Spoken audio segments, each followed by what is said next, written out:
The United States West Coast is home to over 50 million people. From the sunny beaches of San Diego and Los Angeles to the tech hubs of San Francisco and Seattle, it's a lively and diverse region. But between the bustling Bay Area and Portland, Oregon, there's a surprisingly empty stretch.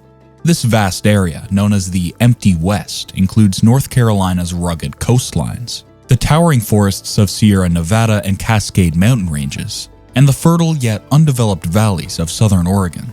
While Southern California and the Pacific Northwest attract millions, the Empty West remains largely uninhabited. So, in today's video, we'll explore why this beautiful part of the country is so sparsely populated.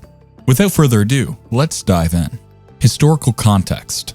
Now, to understand why this region is so sparsely populated, we first have to dive a little bit into its history during the early exploration and settlement in the United States. In 1803, the United States doubled in size with the Louisiana Purchase, acquiring 828,000 square miles from France.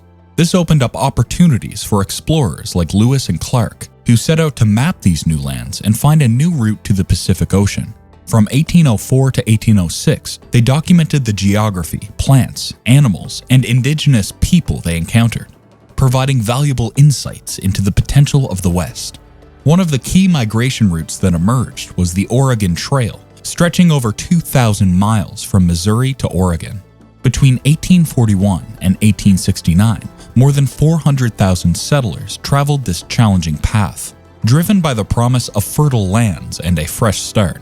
The Willamette Valley in Oregon, with its rich soil and access to the Columbia River, became a prime destination for many settlers, boosting the population in northern Oregon. The California Gold Rush of 1848 brought another wave of migration. The discovery of gold at Sutter's Mill drew an estimated 300,000 people to California, transforming places like San Francisco from small settlements into bustling cities almost overnight. To support this influx of people, significant infrastructure projects like the Transcontinental Railroad were undertaken. Completed between 1863 and 1869, the railroad connected the East with the Pacific coast, making travel and transportation of goods faster and more efficient. This spurred further westward expansion and economic growth. The Homestead Act of 1862 also encouraged westward migration by offering settlers 160 acres of public land, nearly free of charge, provided they built a dwelling and cultivated the land. Despite these efforts, the Empty West remained sparsely populated, plagued by mountainous terrain that provided few areas suitable for large-scale agriculture or urban development. Now, armed with this historical backdrop, let's tackle the rugged realities that have kept the Empty West so, well, empty. Challenges of settling in the Empty West. One of the biggest hurdles was the mountainous terrain. The Sierra Nevada and Cascade mountain ranges dominate this region, creating a rugged landscape with few flat areas sustainable for large farms or cities. Steep slopes and rocky soils make building roads and other infrastructure or growing crops hard. Large-scale farming hasn't taken off without enough arable land, which is usually key to early settlement. There are some exceptions, like the Sacramento Valley in Northern California and the Rogue Valley in Southern Oregon, which are fertile and productive. However, these valleys are small and need help to support large populations. Expanding agriculture beyond these areas is tough because of the surrounding rugged terrain, limiting the region's ability to sustain a big population and boost economic growth. The climate adds another layer of difficulty. The Empty West experiences a range of climatic conditions, from the dry, arid Great Basin to the more temperate but still challenging coastal and mountainous areas. Water availability is a constant issue, with many places getting limited rainfall and relying on sparse, often seasonal water sources. This makes large-scale irrigation and consistent farming tough, further limiting agricultural viability. Building transportation infrastructure in this rugged terrain is also a major challenge. Constructing highways, railroads, and other networks in mountainous areas is expensive and technically demanding. The steep slopes, rocky terrain, and frequent earthquakes make it even more complex and costly. Unlike the flat, open landscapes of the Midwest or the well-connected coastal regions, the Empty West's rugged topography requires significant engineering efforts to create viable transportation routes. This isolation from major trade and economic hubs has historically hindered the Empty West's development. Cities like Portland, San Francisco, and Los Angeles thrived due to their accessible locations and robust transportation networks, while the Empty West remained cut off. The lack of efficient transportation options has stifled economic growth and discouraged large-scale migration to the region. Without reliable ways to move goods and people, attracting industries and businesses has been tough. Comparing this area to more developed regions like Portland and San Francisco highlights the differences. In the fertile Willamette Valley, Portland benefits from its strategic location along the Columbia River, providing easy access to trade routes and water resources. With its deep water harbor, San Francisco became a major port city, facilitating trade and attracting a diverse population. These cities leveraged their geographic advantages to build thriving economies and infrastructure. The Empty West, however, lacks such natural benefits. Its rugged coastline offers few natural harbors, and the rocky terrain makes developing major ports or transportation hubs difficult. Despite these obstacles, the Empty West appeals to those seeking solitude and a closer connection to nature. Its low population density and unspoiled landscapes offer a stark contrast to the bustling urban environments of major West Coast cities.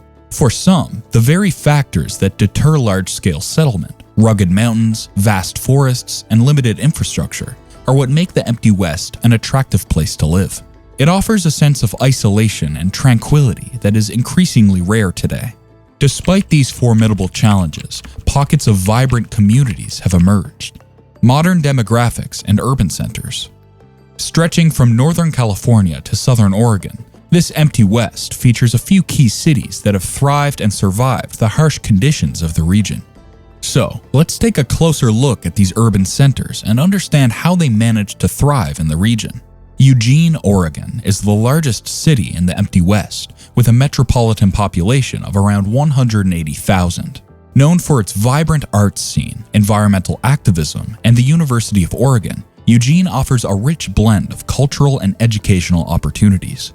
Its economy thrives on education, healthcare, and technology.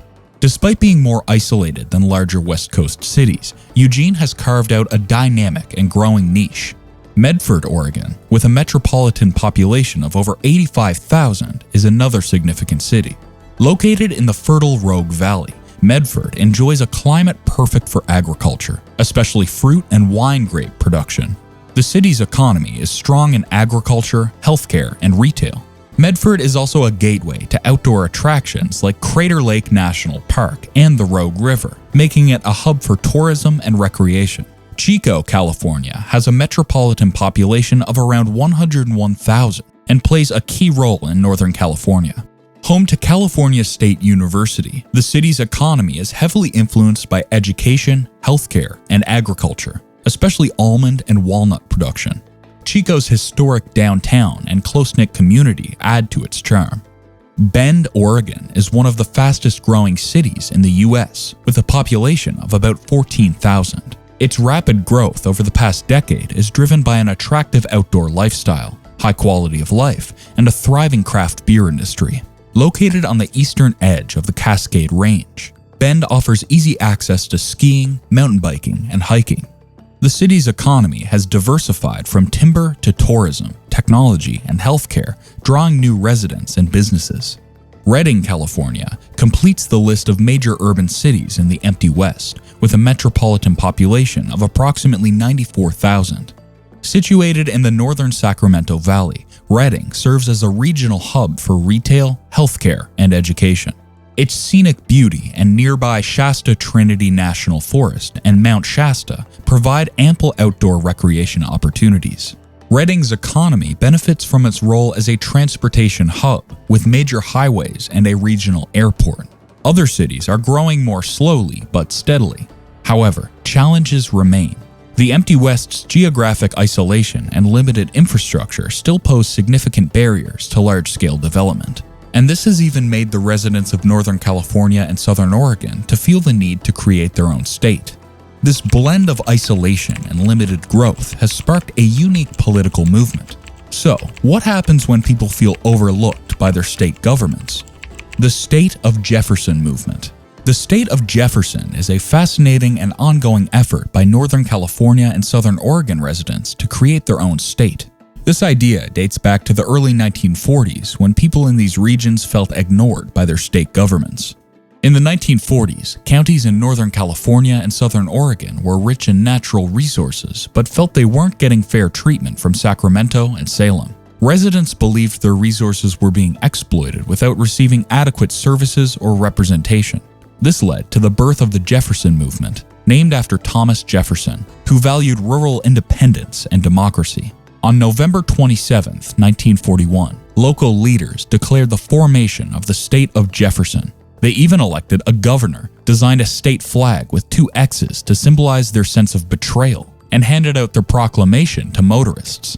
However, the movement came to a sudden halt when the attack on Pearl Harbor happened on December 7, 1941, shifting the nation's focus to World War II. Though the headlines faded, the idea of the state of Jefferson remained alive in the minds of many locals. The drive for statehood is deeply rooted in the region's identity. Residents often feel culturally distinct from the urban areas of California and Oregon. The proposed state covers a rugged rural area where self-reliance and independence are highly valued. Many locals feel that the politicians in the state capitals don't understand or represent their way of life. Issues like land use regulations, taxes, and resource management frequently cause friction, with residents feeling that decisions made by distant lawmakers don't reflect their realities. In recent years, the state of Jefferson movement has gained momentum again. Modern supporters argue that their rural communities lack adequate representation in state legislatures, leading to policies favoring urban areas. This has reignited the push for statehood with rallies, signature gatherings, and lobbying efforts. While many rural residents support greater autonomy and local control, others are skeptical about secession's feasibility and consequences. Critics worry that creating a new state could lead to economic instability, especially since many rural areas rely on state funding for services like education and infrastructure. There are also significant legislative and congressional hurdles. Creating a new state requires approval from both California and Oregon legislatures and the U.S. Congress. This is a tough challenge, especially given the political and economic implications. State lawmakers have little incentive to support a measure that would reduce their power and resources. Similarly, gaining congressional approval is daunting, as the last new state admitted was Hawaii in 1959. Despite these challenges, the dream of the state of Jefferson endures. Supporters argue that their rural communities deserve a greater say in their governance, and that statehood would provide the autonomy needed to address local issues. The movement has adapted to modern times, using social media and online platforms to spread their message and mobilize support, keeping the idea of Jefferson alive. So, what do you think about the fascinating history of the West Coast and the challenges facing it? Do you think Northern California and Southern Oregon residents can succeed in creating their own state? Let us know in the comments section below. If you enjoyed this video, please give it a thumbs up and subscribe to our channel for more engaging content like this.